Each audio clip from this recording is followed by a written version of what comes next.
Hello everyone, it's Esmira from Qajar Academy. Keçən dərs xatırlayırsınızsa, biz phrasal verblər haqqında məlumat vermişdik, onların haqqında danışmışdıq və danışarkən qeyd etmişdim ki, növbəti dərslərdə idiomlar haqqında da danışacağıq. İdiomların nə olduğunu, nə üçün istifadə olunduğundan bəhs eləyəcəyik. Keçən dərs haqqında danışdığımız phrasal verblər, collocationlar, idiomlar və hər zaman kinolarda və yaxud da nativlərin danışıqlarında eşitdiyimiz slanglər əslində idiomatik dil adlanır və idiomatik dilin içərisinə daxildir. Biz bunu bəs speakingdə nə üçün istifadə edirik? Bayaq da qeyd etdiyim kimi native userlar bu idiomlardan, bu collocationlardan və yaxud da phrasallardan istifadə etdiklərinə görə biz dilin daha təbii səslənməsi üçün, daha native səslənmək üçün bunlardan istifadə edə bilərik. Amma bu o demək deyil ki, biz hər cümlənin sonuna idiom, hər cümlənin sonuna phrasal verb əlavə etməliyik və yaxud da hər yerdə bunlardan istifadə etməliyik. Xüsusilə idiomlar haqqında danışacaq olaramsa, idiomlar hər situasiyada istifadə oluna bilmirlər. Hərəsinin öz istifadə dairəsi var, öz istifadə məqamları var və əgər biz bu istifadə məqamlarını səhv salıb onları yanlış yerlərdə istifadə edəriksə, o zaman əslində bu bizim balımıza daha mənfi təsir göstərir. Bəs çoxlu idiom istifadə eləməyin speaking skorumuza çox müsbət təsirləri varmı? Siz əgər qrammatikanı düzgün istifadə etmirsinizsə və yaxud da sözləri düzgün istifadə etmirsinizsə, nə qədər idiom da istifadə eləsəz, sizin balınız çox artmayacaq. Çünki idiomların bal artırmaq kimi bir funksiyası təklikdə yoxdur. Onlar sadəcə olaraq cümlənin daxilində əgər düzgün formada istifadə etmisinizsə, əgər uyğunlaşdırıb orada cümləyə əlavə etmisinizsə, əgər examiner bunun artıq düz olduğunu düşünübsə, o zaman sizə müsbət bal gətirə bilər və nitqinizi gözəlləşdirmək üçün istifadə edə bilərsiniz. Amma cümlənin başdan aşağı səhv qurulub, idiom əlavə edildiyinə görə yüksək skor verildiyi hər hansısa bir hal yoxdur.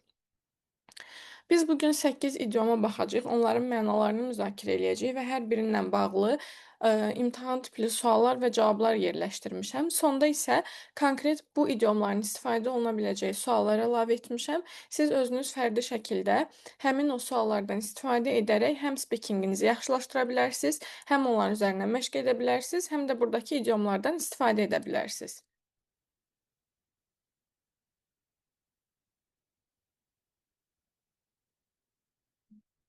İlk idiomumuz olacaq make it up to someone. Make it up to someone. Birinin könlünü almaq, səhvini düzəltmək üçün nə isə etmək. Yəni, hər hansısa səhv bir hərəkət edirik, daha sonra isə qarşımızdakı şəxsdən, qarşımızdakı insandan üzr istəmək üçün, onun könlünü almaq üçün, səhv etdiyimizi göstərmək üçün hər hansısa bir hərəkət edirik. Bu olur make it up to someone. For example, have you ever disappointed someone close to you? İndiyə qədər heç sizə yaxın olan bir insanı xəyal qırıqlığına uğratmısınızmı? What did you do? Və nə etmisiniz? Cavab olaraq isə yes, once I forgot my friend's birthday and she was quite upset. Bəli, bir dəfə mən dostumun ad gününü unutmuşam və o çox çox qəmgin idi. I felt really guilty, so I tried to make it up to her by planning a small surprise and spending the whole day together. Mən özümü çox günahkar hiss etdim.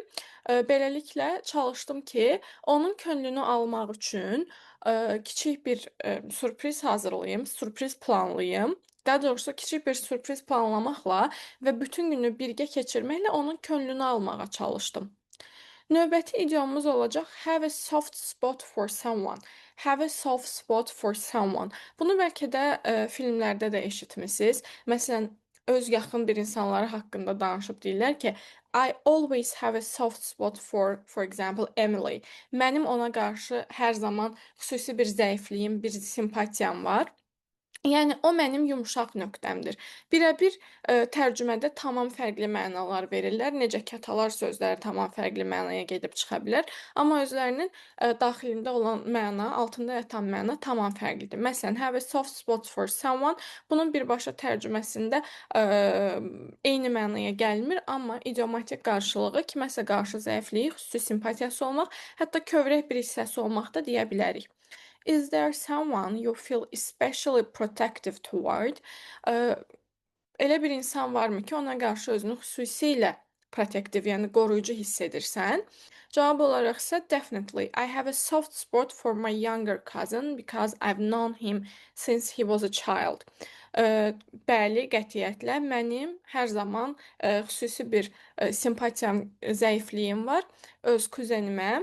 Çünki mən onu o uşaq olandan bəri, körpə olandan bəri tanıyıram. Növbəti olaraq baxacağımız idiom be or talking at cross purposes. Artıq buradakı cross purposes'dən məncə hiss olunur bu idiomun mənası, amma biraz daha fərqli mənaya gəlir. Cross purposes əks fikirlərdə olmağa bənzəyə bilər. Burada isə söhbət belə bir situasiyadan gedir. Tutaq ki, biz iki nəfər diskussiya eləyirik, hər ikimiz eyni mövzu haqqında danışırıq, amma fərqli şeyləri nəzərdə tutub danışırıq. Ya da bir-birimizlə eyni şeyləri danışdığımızı düşünürük, amma tamam fərqli şeylərdən danışırıq. Və elə düşünürük ki, eyni mövzudayıq. Bu be or talking at cross purposes mənasına gəlir. Bir-birini başa düşməmək, fərqli şeylərdən danışmaq. For example, do misunderstandings often happen when people communicate? İnsanlar ünsiyyət qurarkən tez-tezmi anlaşılmazlıqlar baş verir? Yes, quite often. Sometimes people think they are discussing the same issue, but in fact, they are talking at cross purposes. Bəli, çox tez-tez olur.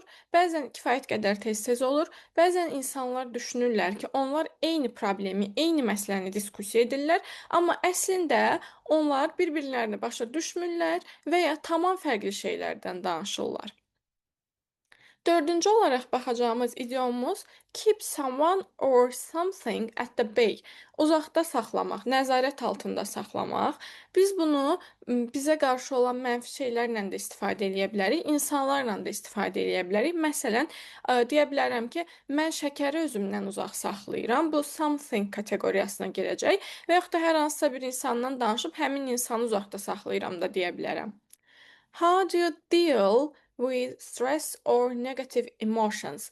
Siz necə başa çıxırsınız neqativ emosiyalarla və yaxud da stresslə? When I feel stressed, I try to keep negative thoughts at bay by keeping myself busy. Nə vaxt ki mən özümü stresli hiss eləyirəm, mən çalışıram ki, neqativ fikirləri uzaqda saxlayım, özümü məşğul edərək.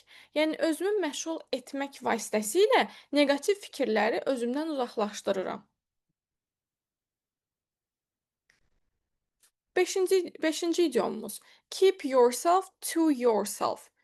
Keep yourself to yourself. Özünə qapalı olmaq, çox sosial olmamaq. Burada yourself to yourself qeyd olunsa da biz bunu şəxslərdən asılı olaraq təbii ki, dəyişdirə bilərik. Əgər mən özümdən danışıramsa deyə bilərəm ki, keep myself to myself.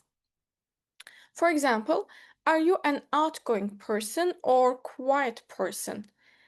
Sən çox belə sosial insansan, yoxsa sakit insansan? I would say I'm quite reserved. In new environments, I usually keep myself to myself until I feel comfortable. Yeni ətraf mühitlərdə, yeni sosial çevrələrdə mən adətən özümə qapalı oluram. O vaxta qədər ki, özümü rahat hiss edirəm. Yəni özünü rahat hiss edənə qədər özünü daha asosial aparır. Go back a long way. Go back a long way. Bunun da əslində mənasını təxmin etmək mümkündür. Uzun müddət tanış olmaq, keçmişə gedib çıxmaq, münasibətin keçmişə gedib çıxması, hər hansısa bir münasibətin tarixçəsi olması. Yəni bir növ həmin adamı uzun müddət tanımaq. Do you still keep in touch with your old friends? Sən hələ də özünün köhnə dostlarınla əlaqədəsənmi? Eyni zamanda buradakı keep in touch da əlaqədə qalmaqda idiom kimi istifadə oluna bilər. Yes, especially with my best friend, we go back a long way. We have known each other since primary school. Burada da deyir ki, hə, xüsusilə də mənim ən yaxşı dostumla bizim çox uzun bir keçmişimiz var. Biz bir-birimizi ibtidai sinifdən bəri tanıyırıq. Fall out with someone. Fall out with someone. Birisiyle dalaşmaq, birisiyle olan münasibətini pozmaq. Yəni to have a quarrel bir növ. Bu sözlə sinonim ola bilər, bu fikirlə sinonim ola bilər. Have you ever had a serious disagreement with a friend? Sənin heç bir dostunla ciddi bir narazıçılığın olubmu? Yes, I once fell out with a close friend over a misunderstanding. Bəli, mən bir dəfə bir dostumla anlaşılmazlığa görə dostluğumu pozmuşam və yaxud da dalaşmışam. Növbəti olaraq və sonuncu olaraq a shoulder to cry on. Bunu da bəlkə mahnılarda, bəlkə filmlərdə görmüsüz, eşitmisiniz. A shoulder to cry on kədərini paylaşa biləcəyin bir insanın, dəstək olacaq birinin olması, bir sığınacaq tapmaq deməkdir. For example, who do you usually talk? Who do you usually talk to when you feel upset? Özünü qəmgin hiss edəndə adətən kimlə danışırsan, kimlə bölüşürsən? Whenever I feel down, I turn to my best friend because she's always a shoulder to cry on. Nə vaxt ki mən özümü öz kefimi aşağı hiss edirəm, yəni özümü pis hiss edirəm, mudum olmur belə deyək, mən öz dostuma çevrilirəm, amma burada da yenə idiomatik bir məna daşıyır. Yəni dostuma gedirəm. Çünki o hər zaman mənim kədərimi paylaşa biləcəyim bir insandır.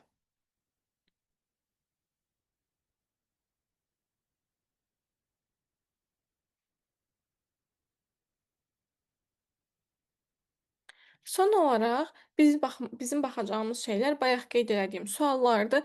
Burada sualların hər birini qeyd etmişəm. Hər idioma uyğun 8 sual var. Siz bu suallar ətrafında öz fikirlərinizi aşağıya da qeyd edə bilərsiniz. Rəy bölməsində qeyd edə bilərsiniz.